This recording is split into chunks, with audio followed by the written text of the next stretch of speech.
Hello student, आप सभी का study with Satyabhama Singh YouTube channel में स्वागत है। और बिना किसी देरी का हम सभी स्टार्ट करते हैं हमारा टॉपिक, जिस पर सभी लोगों को बात करने की ज़रूरत है और अपनी अपनी बात चाहे वो किसी भी माध्यम से सरकार तक पहुंचाए, और वो ज़रूरी भी है। ठीक है, वो क्या है? आपका हमारा रिजल्ट जारी किया जाए, साथ में पद वृद्धि भी की जाए।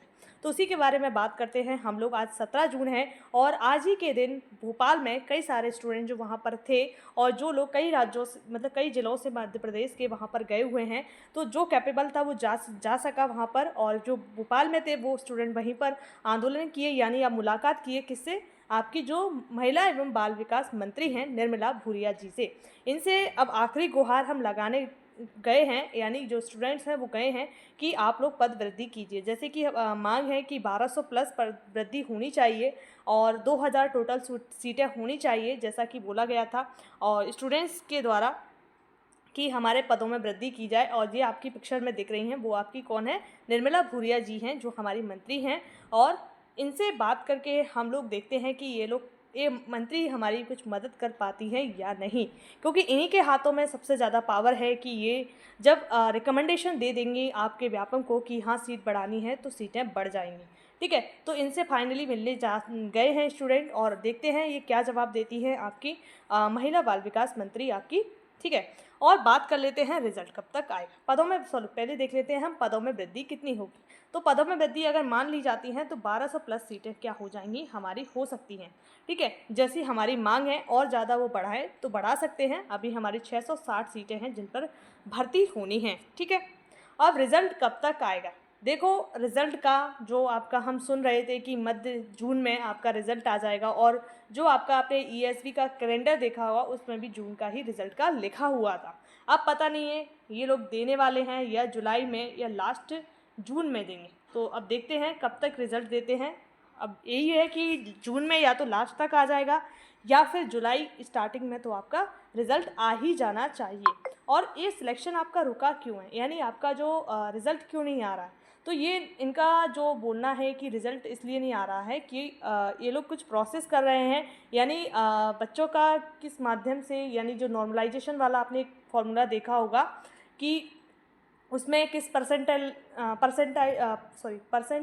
जो आपका था उसके आधार पर कैसे किया जाएगा, क्योंकि उसमें कई सारे विवाद हुए थे। जो समूह वाले एग्ज़ाम हुए थे उनमें रिज़ल्ट आया था, कई सारे स्टूडेंट ने बोला भी था कि इस तरह से नहीं होना चाहिए क्योंकि बच्चे अपने मार्क्स नहीं देख पा रहे थे। तो वही सारी चीज़ें हैं, उनको सुधारने की कोशिश की जा रही है व्यापम के द्वारा। और व्यापम हमारे गलतियों का पिटारा तो है ही, क्वेश्चन पेपर इससे बना नहीं जाता, और साथ में रिजल्ट भी समय पर नहीं देता, नोटिफिकेशन भी सही समय पर नहीं देता, और वैकेंसी भी बहुत कम निकालता है आपका ये व्यापम। यानी एक एजेंसी है जो मतलब पता नहीं है क्यों बना दी है, और एग्ज़ाम भी सही से कंडक्ट नहीं कराती है, साथ में आपका रिजल्ट देने में भी आनाकानी इसका हमेशा लगा रहता है। यानी बच्चे प्रोटेस्ट करते हैं, झूठा आश्वासन देते हैं, किसी भी समस्या का समाधान ये लोग पोर्टल पे नहीं करते हैं, फ़ोन तक नहीं उठाते हैं स्टूडेंट्स का जो हेल्पलाइन होती है उस पर। तो अब देखते हैं सिलेक्शन कैसे होगा, किन लोगों का सिलेक्शन होगा।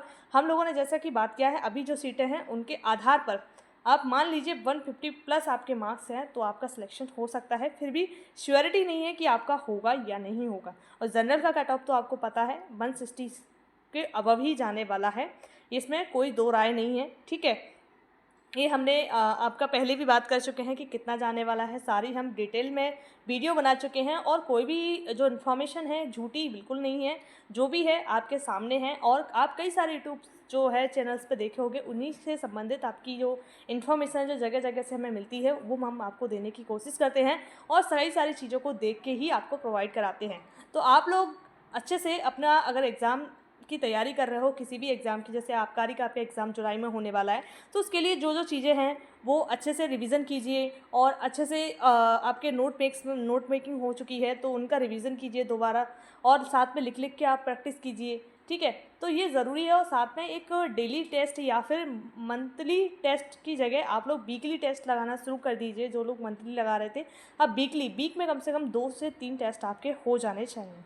तो ये आपका प्रोसेस होना चाहिए, और सभी लोग को अच्छे से अपने अदर एग्ज़ाम की प्रिपरेशन स्टार्ट कर दीजिए, क्योंकि ये एग्ज़ाम था, हम लोगों ने दे दिया, हमारा काम था। और अब हमारा नेक्स्ट स्टेप क्या होना चाहिए? अदर एग्ज़ाम की ओर फोकस होना चाहिए। जो भी जिस तरह के एग्ज़ाम की तैयारी कर रहा है, कुछ लोग एमपीपीएससी के स्टूडेंट होंगे, तो उनके लिए मैं एक इन्फॉर्मेशन देना चाहती हूँ कि हम लोग यूनिट 10 जो जनजाति वाली है, जहाँ से 10 नंबर का प्रश्न आते हैं और वो मैं आपको कंप्लीट कराने वाली हूँ। तो जो लोग सिर्फ यूट्यूब पर इस तरह की वीडियो आपको देखने को मिलेंगी और बिल्कुल डिटेल में देखने को मिलेगी। और हम कई सारी बुक्स जैसे निर्माण आईएएस है, आकार है और कई सारी इंस्टीट्यूट है, महात्मा गांधी है, यहाँ के जो मटेरियल है उसको मिला के हम लोग पढ़ने वाले हैं। तो आप लोग बिल्कुल एंड तक देखना है। मैं आपको कल से आपको ये आपका यूनिट 10 पढ़ाने वाली हूँ एमपीपीएससी के संबंधित। तो जो स्टूडेंट हैं वो आपके जुड़ सकते हैं। जय हिंद, जय भारत, आपका दिन शुभ हो।